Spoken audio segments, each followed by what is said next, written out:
உறவுகளை நான் ஒரு டம்ளர் கொள்ளு 1/4 டம்ளர் கருப்பு உளுந்து எடுத்து வச்சுருக்கிறேன். ஆப்ஷன் பச்சரிசி 1/4 டம்ளர், இல்லைன்னா புழுங்கரிசி 1/4 டம்ளர் வேணும்னா போட்டுக்கலாம், இல்லைன்னா இந்த 2 மட்டுமே போதும். ஊற வச்சு நைட்டு அரைச்சி வச்சுட்டு காலையில் தோசை சுட்டு காமிக்கிறேன் உங்களுக்கு. நைட் அரைச்ச மாவில் பாருங்கள், தோசை கொள்ளு தோசை சுட்டுருக்குறேன். அதுக்கு தேங்காய் சட்னி, அப்புறம் பச்சைப்பயிறு கத்திரிக்காய் போட்டு கூட்டு.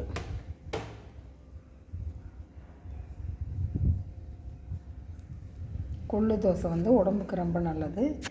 கொளுத்தவங்களுக்கு கொள்ளு, இளைச்சவங்களுக்கு எள்ளுன்னு சொல்லுவாங்க. கொள்ளு ரொம்ப நல்லது, பாரம்பரிய உணவும் கூட.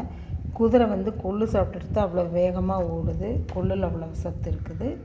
உங்களுக்கு பிடிச்சிருந்தா லைக் பண்ணுங்கள், ஷேர் பண்ணுங்கள், சப்ஸ்கிரைப் பண்ணுங்கள், பெல் பட்டனையும் அமுத்துங்க. உங்கள் நண்பர்களுக்கெல்லாம் சொல்லுங்கள் சப்ஸ்கிரைப் பண்ணுறதுக்கும் ஷேர் பண்ணுறதுக்குமே. இந்த நாள் எல்லோருக்கும் இனிய நாளாக இருக்கட்டும். தேங்க்யூ.